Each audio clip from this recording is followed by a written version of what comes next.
How the fuck did they... It's okay, bro. They gave it a good try. Get off my asshole! It's just a reach around. We gotta... They're angry. I'm so used to saying the word song request. Thank God. I'm so done with that garbage. Anyway, I still got a few to The only place Angry sings is in the shower and when he's taking a shit. And she's just an asshole. What about the karaoke bars? You should, if you ever saw Angry doing karaoke, it's funny. Especially if he's running a 10-gallon hat. It's awesome. He likes singing Garth Brooks. Dear Angry, as a fellow Mets fan, how do you think they managed to fuck it up yet again? Is there any hope for the future? What do they need to do to improve? Get back to where they should have been all along. What are your favorite Shea Stadium memories? Let's go, Mets! ECE 195. I'm going to get on the optimist side of this. First of all, they didn't make the playoffs. But, you know, in all things considered, the way they got off to such a miserable start, and then they rebounded, and they lost their closer. They were playing without one for like a month and a half. And how bad the bullpen was doing since like the middle of the summer.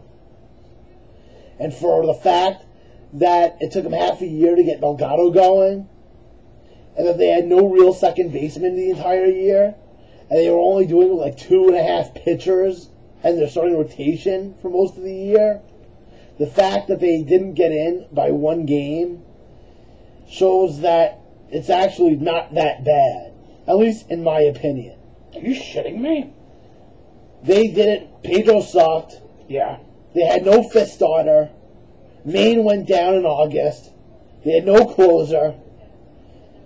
Seriously, you know, with everything considered, it really wasn't that bad.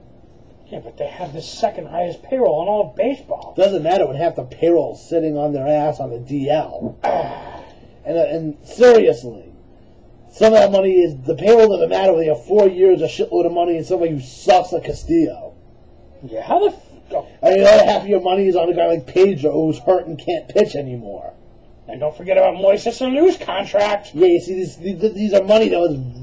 The payroll only counts if the payroll is actually on the field playing. The problem is the players that are on the field playing, while they played well enough to win a lot of games, had enough gaping holes, just like people named Morrow, that the fact that they actually did as well as they did for as long as they did really isn't that horrendous. I'm sorry. There's just a few fixes they need to make themselves a little bit deeper on the bench to absorb these injuries better, and then in the future they'll be back. You know, they're really a good team, and they're only going to get better because this will create a hyper reaction. So maybe the reaction might be knee-jerk with the new stadium, and they'll just wind up being 10 billion times good. I don't know. I mean, you make some good points, but Oliver Perez is not that good, and he was their second best pitcher. Third. Pelfrey. Yeah, Pelfrey. Right. No, Pelfrey was the second best. Oliver was the third best. I rest my case, because if that's your situation, and you're still that far out, you're not doing that bad, because no offense to Oliver Perez or anything. Or Mike Pelfrey. Oliver Perez is an inconsistent four-starter. That's true. It's, you know what the thing is? I understand everything you said was valid, but it's not the fact that they lost, it's the way that they lost. I mean, Jose Reyes hitting 240 down the stretch. David Wright hitting less than 250 with men in scoring position. But that was the situation all year. I know! How the fuck are we supposed to watch that? That's just like the sinking feeling. Every single time David Wright was up, when it was a clutch situation, it seemed, he would hit into a double play. Or strike out. And it's not even that he wouldn't drive the people in. He wouldn't move over runners. Fundamentally shits. Jose Reyes, second straight year when he was sub 250. Guy, that's close to 300 2 years in a row. And then this? And then don't get me started about Carlos Delgado. He had a great second half. But what the fuck was wrong with the first half? Was he tanking it in order to get Willie Randolph fired? Or was it just a matter of he was just not happy, so he was emotionally not into it? I don't know. I really don't know. And this bullpen, how the fuck do you keep on blowing 4-run leads, 5-run leads, 7-run leads? As I said, when you have no bullpen and then you have no closer at the end of it, you're only one game out, it's really not that bad. It shows you how good the rest of the team really was. But I agree that just for the motivational factors and what he did record-wise, Jerry Manuel should be back next year. But how the fuck did he keep on going to Heilman? He had nobody else to go to. Yes, he did. Who? Eddie the Cunt. Yes, he only pitched like 3 innings, and he got beat up a little bit. But give him a fucking chance to prove that he sucks. We know that Heilman sucks. Maybe he'll be good in another environment. Hopefully they'll have some trade value for him. But Heilman was the shit. Feliciano was the shit. I mean, you get a man on base, and you put Feliciano in, he would score. Duaner Sanchez should have been on waivers. There were so many personnel moves that Manaea dropped the fucking ball with. And then at the end of the season, the Lopons are like, hey, Omar, great job, buddy. Let me give you a 4-year deal. What? I like the way they went out and signed Al Reyes, who had like 20-something saves last year, and then they didn't even use him. I mean, because that made sense. And the excuse was that he didn't have the velocity on his pitches.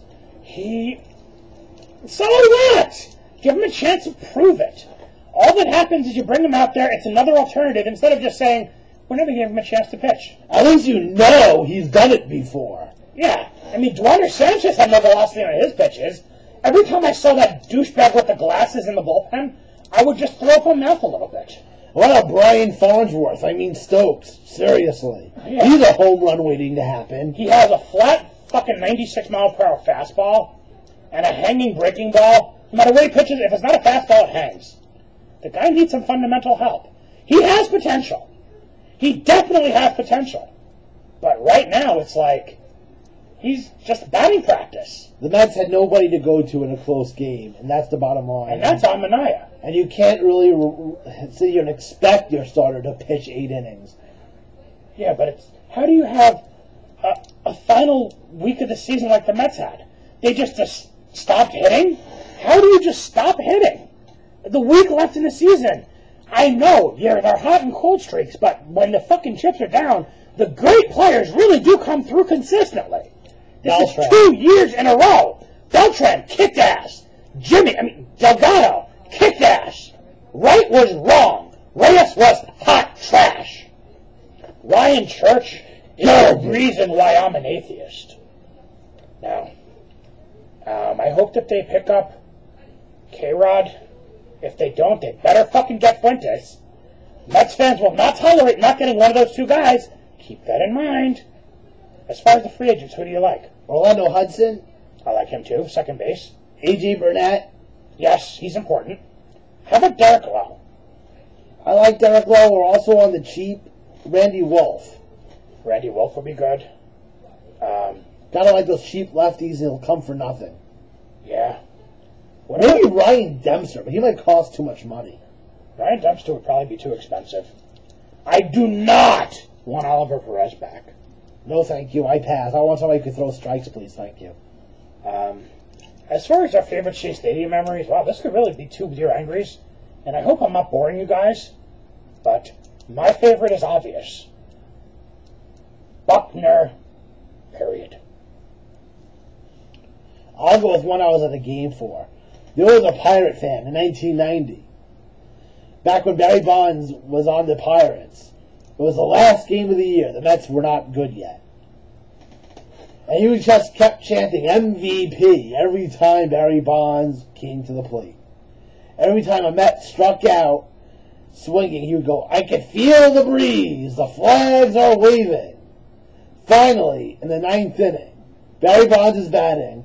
Swung on and missed, strike 3. I instinctively jumped up and just yelled, I can feel the breeze. The flags are waving.